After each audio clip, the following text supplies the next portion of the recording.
5,800 people in Bessemer, Alabama. Bessemer, Alabama, which is a small town just outside of Birmingham. They received ballots last night. And what were these ballots for? Dun, dun, dun, dun, to unionize against Amazon. Dun, dun, dun. Yeah, yep. They are deciding whether to join the Retail, Wholesale, and Department Store Union, the RWDSU, and in so doing, defy the wishes of Jeff Bezos, who, of course, is one of the richest men in the world. He is the richest man in the world. They are billing this as David versus Goliath. Bezos, of course, is worth $184 billion, where the median income, household income in Bessemer, Alabama is just $30,000, just a little bit above $30,000 a year. 1 in 4 residents there live in poverty. And it's, and they're getting paid well, considering, $15.30, which is well above the minimum wage in Alabama, which is $7.25. But they're like, nah, the work situation is not ideal. Healthcare is not ideal. The things that we need, and we're going to press them. And I'm not anti-union. I'm anti-racist unions, because many of the unions when I was coming up did not allow Black people in them. So I'm like, whatever. And then in the Great Migration, many Black folks came to find work crossing those barriers when those folk wouldn't let us in their unions anyway. I started as a newspaper person, and the pressmen and the drivers for papers would not let Black people in their unions. So when they went on strike, I was like, you know what? Yeah, I'm kind of don't care about your strike situation, because y'all not really rocking with us anyway. But I respect what's going on in Bessemer. And I'm wondering, there was a similar push to unionize earlier in the year. 2020. 8% of Alabama workers were union members in 2020, but now that is moving up to 25%. And there was a vote. What was this? 2014. 2014, there was a vote to unionize, and it didn't go through. 21-6. It actually overwhelmingly. This was in Middleton, Delaware. Was defeated 21-6. 21 people voted not to unionize. I wonder how this is going to play out. It's going to be interesting. I think it's going to get really, really ugly, Karen. I think one of the reasons why I think things like this is one of the reasons why Bezos stepped down, so that he could have a new CEO come in and take his place.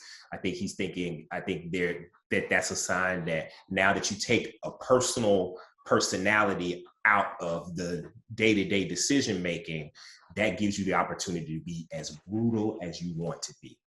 And I think that Amazon is I think it's going to be ugly. I think Amazon is going to put a lot of force and a lot of weight around their opposition to this. They've already tried to do things like saying that they want people to do votes in person in the middle of a pandemic. I think you're going to see a lot of the anti-unionizing tactics pull out of playbooks from the 60s, 70s, and 80s on this.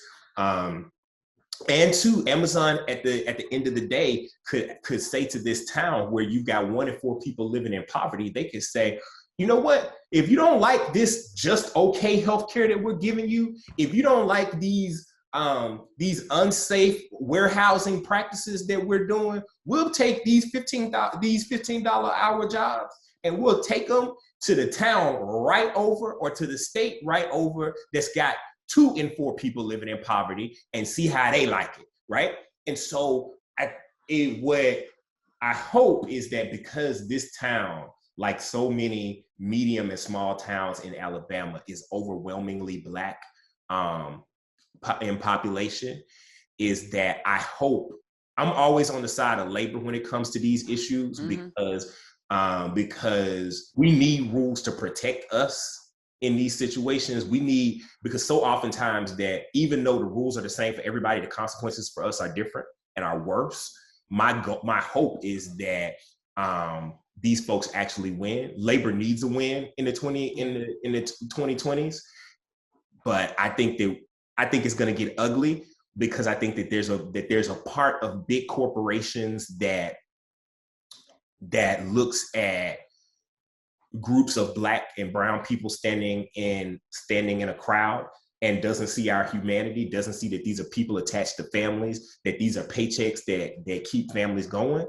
And so I think that sometimes you got to force people to see that humanity. You got to force them into it. And people think that tech is so liberal because it's housed out on the West Coast or headquarters on the West Coast. I've been in tech for 20 plus years, and I can tell you that it can sound liberal, but when you peel back behind the propaganda, this is about money. And that ain't no different than cotton and tobacco farmers in the South. You better say it.